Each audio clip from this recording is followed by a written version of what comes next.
नमस्कार, हमारी इस विशेष प्रस्तुति पीलिया मलेरिया का डबल अटैक में आपका स्वागत है। मैं हूं आपके साथ राहुल सिन्हा। देश भर समेत प्रदेश में भी पहले से ही कोरोना का संकट है और अब प्रदेश में लोगों के लिए मलेरिया और पीलिया भी कहर बनकर टूटा है। बस्तर में अब तक मलेरिया से 5000 से भी ज्यादा पीड़ित हो चुके हैं। गरियाबंद के सुदूर इलाके में भी मलेरिया का प्रकोप देखने को मिल रहा है, तो दूसरी ओर रायपुर में अब तक 519 लोग पीलिया की चपेट में आ चुके हैं। पहले ये रिपोर्ट देखिए, उसके बाद हम इस विषय पर चर्चा करेंगे। कोरोना ने पहले ही फैला रखी है दहशत, अब मलेरिया और पीलिया की दस्तक। बस्तर में कहर बरपा रहा मलेरिया, रायपुर को चपेट में ले रहा पीलिया। कोरोना नहीं तो पीलिया मलेरिया कहीं ले न ले जान। कोरोना का संक्रमण तो बस्तर तक नहीं फैला है, लेकिन यहाँ मलेरिया के एंडेमिक जोन में मलेरिया कई लोगों की हर साल जान ले लेता है।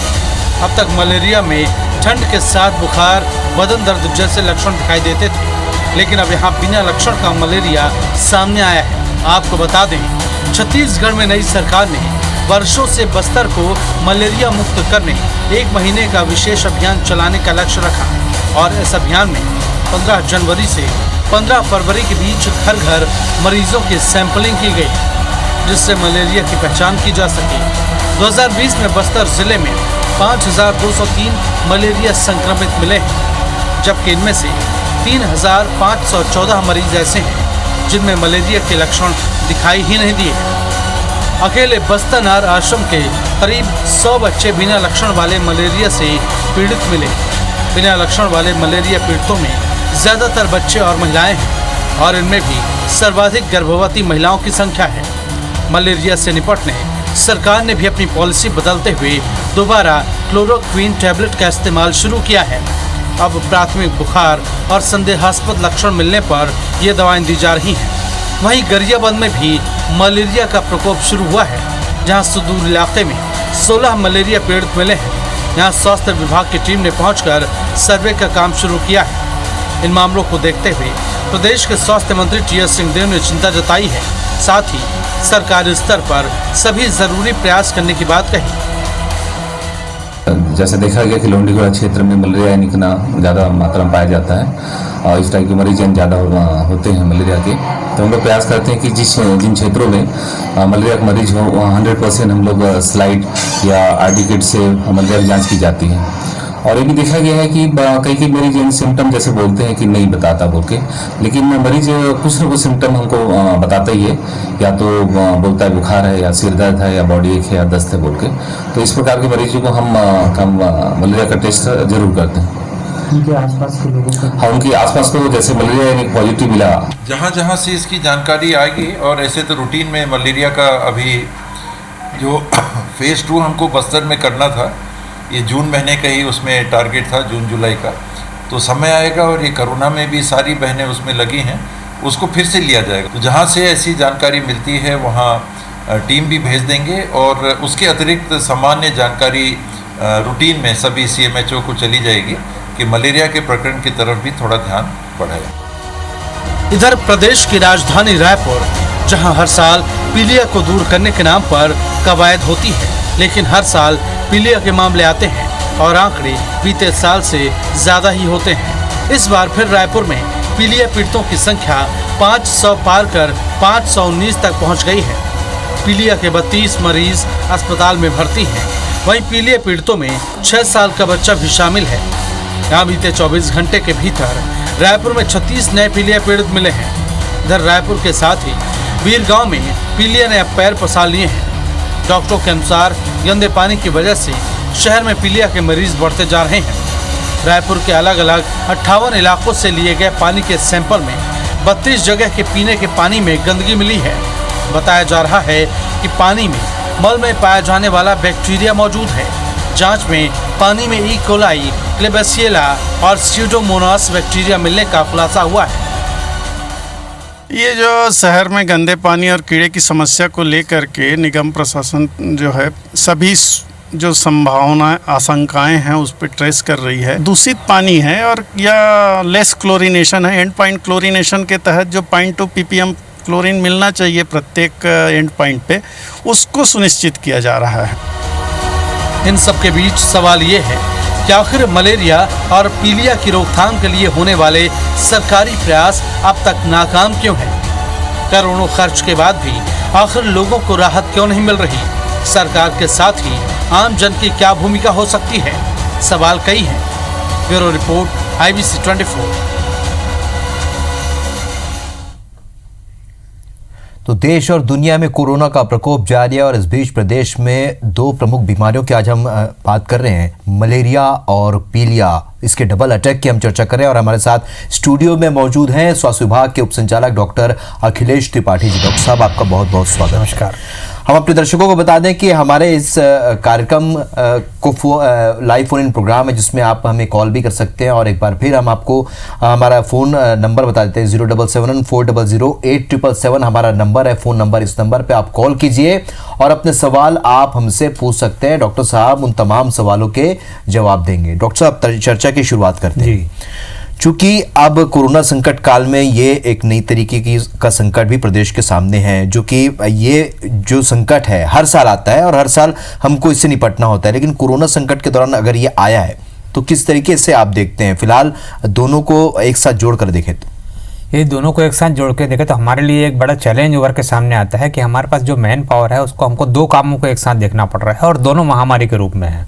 एक तरफ कोरोना है और दूसरी तरफ जो है पीलिया का है, खास करके रायपुर के संदर्भ में अगर हम बात करें तो, क्योंकि पीलिया जो है रायपुर क्षेत्र में ही अभी पाया गया है, जो नगर निगम की सीमा के भीतर ही पाया गया, उसका प्रसार उसके बाहर नहीं हो पाया है। उसकी वजह यह है कि इसका दूषित जल का सेवन या दूषित भोजन का सेवन जो है ये विशेष रूप से इसमें कारक होता है जी। तो हमारे लिए तो निश्चित रूप से चैलेंज है और अभी तक के हम ये कह सकते हैं दावे के साथ कि हमारा जो अमला है, मैदानी अमला, दोनों मुद्दों पर अच्छे ढंग से उस काम कर रहा है। बिल्कुल, दोनों मुद्दों पर अच्छे ढंग से काम तो कर रहा है, लेकिन इस वक्त की हम बड़ी चुनौती देखें तो पीलिया तो छत्तीसगढ़ की राजधानी रायपुर में अपना प्रकोप दिखा ही रहा है। प्रदेश के कुछ इलाकों में भी पीलिया का प्रकोप रहता है, लेकिन मलेरिया एक बड़ी मुसीबत लेकर इसलिए आया है क्योंकि उसके सिम्टम्स भी डॉक्टर साहब नजर नहीं आ रहे। जी। हाँ, ये आपने बिल्कुल ठीक कहा कि मलेरिया के साथ एक जो समस्या है कि मलेरिया में हमारे प्रदेश का लगभग जो है आधा हिस्सा वो हर साल पीड़ित होता है। और ख़ास करके यदि हम बस्तर के संदर्भ में बात करें तो बस्तर आज से नहीं पिछले कम से कम 30 सालों से एक ऐसा केंद्र बना हुआ है जहाँ पर मलेरिया का प्रसार बहुत ज़्यादा होता है। उसके एक कारण जो है उसकी भौगोलिक स्थिति है, जहाँ पर मलेरिया के जो वाहक होते हैं, संवाहक होते हैं, मादा एनाफिलिस मच्छर हम जो कहते हैं, उनके लिए बहुत अच्छा क्लाइमेट रहता है, मौसम रहता है और उसके चलते उस क्षेत्र में वो ज़्यादा सक्रिय होते हैं और वो ज़्यादा घातक होते हैं। खास करके जो हमारे दो प्रकार की जो मलेरिया होती है, एक सामान्य मलेरिया और दूसरा हम जिसको अपने फैल्सीपेरम मलेरिया कहते हैं, जिसको सामान्य भाषा में मस्तिष्क मलेरिया कहा जाता है। तो इसमें जो है संक्रमण की संभावनाएं बहुत ज़्यादा रहती है और इसमें मृत्यु ज़्यादा होती है मस्तिष्क मलेरिया या सेरेब्रल मलेरिया में। तो ये हमारे लिए एक बहुत बड़ा चैलेंज का कारण है। और जैसे अभी आपने देखा कि बस्तर में इसके पूर्व हमने एक जो नॉन इन्फेक्टिव पीरियड इसका कहा जाता है, जो उसका सामान्यतः प्रसार का समय नहीं होता, ऐसे समय में हमने एक आकलन किया हुआ है जिसमें आपने पाया कि यानी लगभग 3500 लोग ऐसे हैं जिनमें सिम्टम नहीं पाए गए हैं। तो ये हमारे लिए एक चुनौती भी है और ये हमारे लिए इसलिए एक अलार्मिंग सिम्टम भी है कि हम इनको एक कैरियर के रूप में देख रहे हैं कि ये संक्रमण काल जब प्रारंभ होगा 15 जून के पश्चात, तो ये निश्चित रूप से अगर इनमें लक्षण दिखते हैं तो ये संक्रमण को फैलाने में मददगार होंगे। तो इसलिए हम इन पर निगाह रख रहे हैं और जो हमारा सिस्टम होता है कि हम प्रिजम्पटिव ट्रीटमेंट हमको देते चलते हैं जी। तो हम प्रिजम्पटिव ट्रीटमेंट हमने सबको दे रखा है और जैसे इनमें किसी प्रकार का लक्षण दिखेगा तो हम रेडिकल ट्रीटमेंट भी इनका करेंगे। चलिए, तो इस वक्त डॉक्टर साहब हमारे साथ कॉलर भी जुड़ते जा रहे हैं, उनसे बात करना भी बेहद जरूरी है। हमारे साथ प्रमोद इस वक्त हमारे साथ हमारे दर्शक जुड़ रहे हैं। प्रमोद, आपका बहुत बहुत स्वागत है। क्या कुछ जानना चाहते हैं, क्या सवाल है आपका डॉक्टर साहब से? जी, मैं प्रमोद मेहता ग्रुप छत्तीसगढ़ से बोल रहा था। हेलो जी। जी प्रमोद, आप अपना सवाल पूछ सकते हैं डॉक्टर साहब से।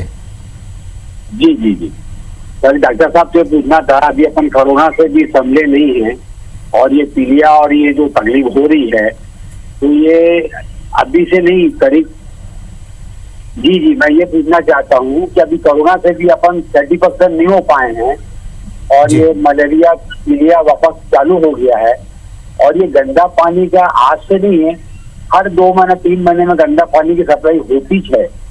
ठीक है, अभी पीलिया और मलेरिया बढ़ गई है और ये हमेशा का समाधान होना चाहिए, तो इसका आज तक समाधान नहीं हो पाता। हर 4 से 6 महीने में ये तकलीफ होती है, पानी की खराबी या गंदा आना।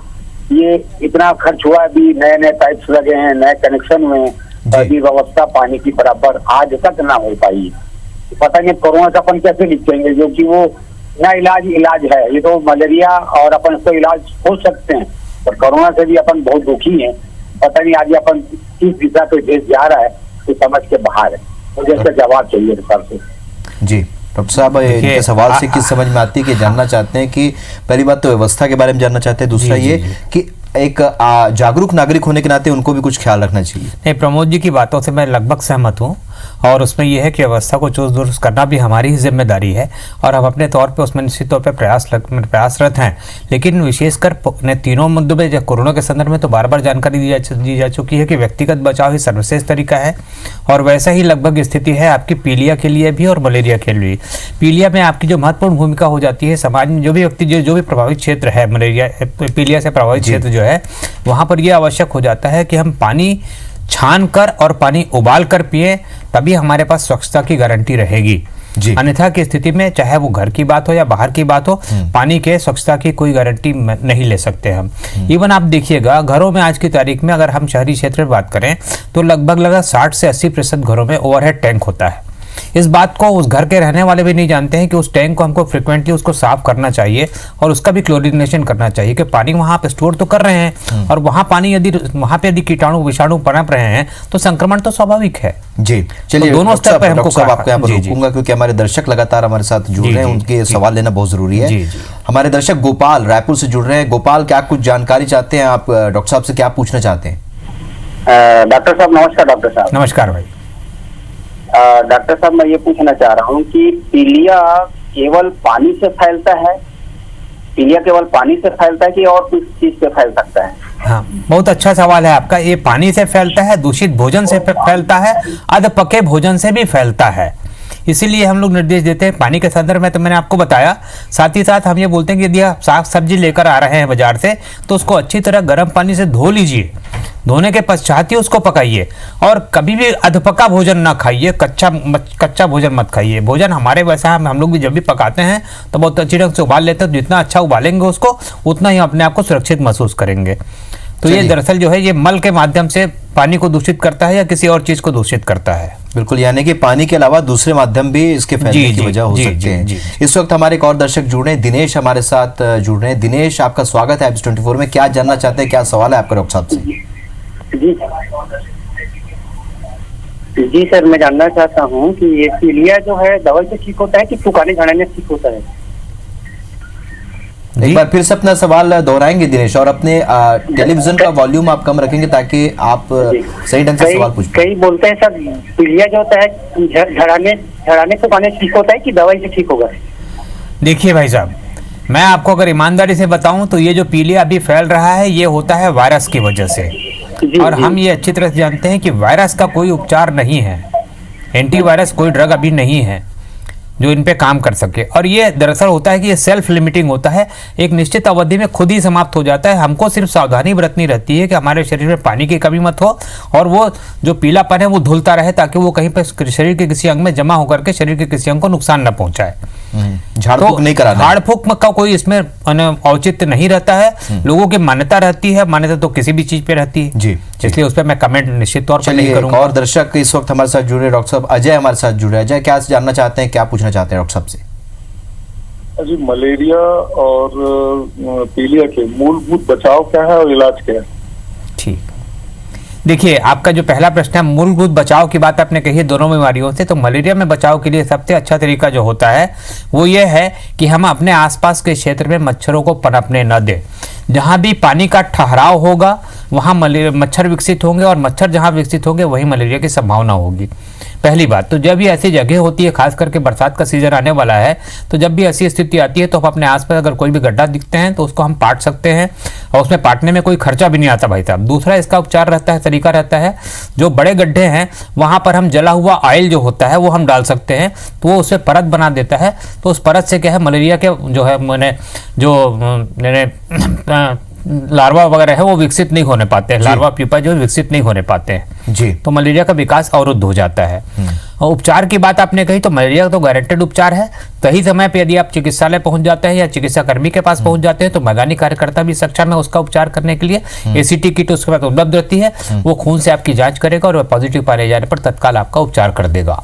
चलिए पीलिया से डॉक्टर साहब बचाव के बारे में हम चर्चा कर चुके हैं। जी चलिए लगातार हम चर्चा कर रहे हैं। राजू हमारे एक दर्शक हमारे साथ जुड़ रहे हैं। राजू आपका बहुत बहुत स्वागत है Apps24 में। क्या जानना चाहते हैं, क्या पूछना चाहते हैं डॉक्टर साहब से आप? हाँ डॉक्टर साहब, मैं पूछ रहा था कि ये पीलिया तो कैसे पता चलता है, पीलिया और मलेरिया बीमारी? देखिए, ये भी अच्छा सवाल है आपका कि पीलिया का पता हमको पता चलता है यदि आंखों में हमको पीलापन दिखता है तो, पेशाब यदि हमारा लगातार पीला जा रहा है तो, और उसका यानी उल्टी लगना, जैसे नाशिया जिसको हम कहते हैं, उल्टी का आभास होना या उल्टी होना, लगातार उल्टी होना, तो ये तीनों लक्षण प्रमुख रूप से पाए जाते हैं। इसके साथ साथ बुखार भी उसमें पाया जाता है, जो हमारा इन्फेक्टिव हेपेटाइटिस जो होता है इस मौसम में, वायरल हेपेटाइटिस, उसमें ये उसके प्रमुख लक्षण है। मलेरिया, देखिए हम ये सीधी परिभाषा बताते हैं, कोई भी बुखार मलेरिया हो सकता है। पहले जो हम कहते थे कि ठंड देकर के आने वाला बुखार ही मलेरिया होगा, ऐसा नहीं है, कोई भी बुखार मलेरिया हो सकता है। और जैसा कि अभी थोड़ी देर पहले चर्चा में बात चल ही रही थी कि ये सिम्टोमेटिक भी हो सकते हैं। मेरा अनुभव बोलता है कि केवल सिर दर्द है तो वहां भी मलेरिया हो सकता है, अगर मलेरिया प्रभावित क्षेत्र का कोई व्यक्ति है तो। ऐसे ही जैसे खूनी पेचिश या डायरिया की शिकायत अगर मलेरिया प्रभावित क्षेत्र में है, बस्तर में अगर है, तो हम उस मामले में पहले सोचते हैं कि इसको मलेरिया भी संभावित हो सकता है। चलिए, तो लक्षण भी लगातार बदल रहे हैं डॉक्टर साहब। जी जी जी। चलिए, इस वक्त एक और दर्शक हमारे साथ जुड़े, संजय हमारे साथ जुड़े। संजय आपका स्वागत है Apps24 में। क्या जानना चाहते हैं, क्या पूछना चाहते हैं डॉक्टर साहब से आप? जी सर, मलेरिया जैसे बिना लक्षण का, तो बिना लक्षण वाला, जी पूछिए। हेलो, हाँ जी, बिना लक्षण वाला मलेरिया जो है वो मतलब कैसे हम आइडेंटिफाई करेंगे? कुछ उसका कुछ मतलब फ्लू वगैरह होना चाहिए ना? देखिए, उसके आइडेंटिफिकेशन के लिए जैसा कि हमने पहले ही बताया कि आरडी रैपिड डायग्नोस्टिक किट से ही इनका पता चला है कि इनके शरीर में मलेरिया के जो है एंटीबॉडीज मौजूद हैं। माने उनमें मलेरिया के संक्रमण तो मौजूद नहीं है, अभी वो संक्रमित हैं लेकिन वो फैलाने की स्थिति में नहीं है, इसलिए दूसरे लोगों को चिंता करने की आवश्यकता नहीं है। वो उस व्यक्ति के लिए है, वो उस व्यक्ति को संलक्षण नहीं है। लेकिन जब हम मास में जब खून जांच करते हैं, एक समुदाय में जांच करते हैं, तो हम एक के बाद एक दूसरे आदमी को जांच करते चलते हैं कि भाई संक्रमण की संभावना इसमें भी हो सकती है, तब इस प्रकार के प्रकरण सामने आते हैं। लेकिन ये दूसरों को फैलाने में उस समय सक्षम नहीं रहते हैं। कालांतर में जब इनमें लक्षण दिखेंगे तब ये फैलाने में सक्षम रहेंगे। चलिए, तो डॉक्टर साहब काफ़ी अहम जानकारियां आपसे मिली हैं, और चूंकि मलेरिया और पीलिया का प्रकोप कोरोना के दौरान जारी है, इसलिए आप स्टूडियो में और इतनी अहम जानकारियां आपने दी, इसके लिए बहुत बहुत शुक्रिया। हमारे दर्शकों ने भी काफ़ी कुछ सवाल पूछे हैं, हमको उम्मीद है कि हमारे दर्शकों के भी इन तमाम सवालों का जवाब मिला होगा। आप स्टूडियो में, इसके लिए आपका बहुत बहुत शुक्रिया। धन्यवाद। तो कोरोना संकट काल में हम लगातार चर्चा की है। हम आज पीलिया और मलेरिया को लेकर हमने चर्चा की है, और वाकई में वे स्वास्थ्य विभाग के लिए एक बड़ी चुनौती है, क्योंकि सिम्टम्स मलेरिया के देखने नहीं मिल रहे। तो हमारी विशेष प्रस्तुति में फिलहाल इतने, लेकिन ताज़ा अपडेट के लिए आप बने रहिए Apps24 के साथ। नमस्कार।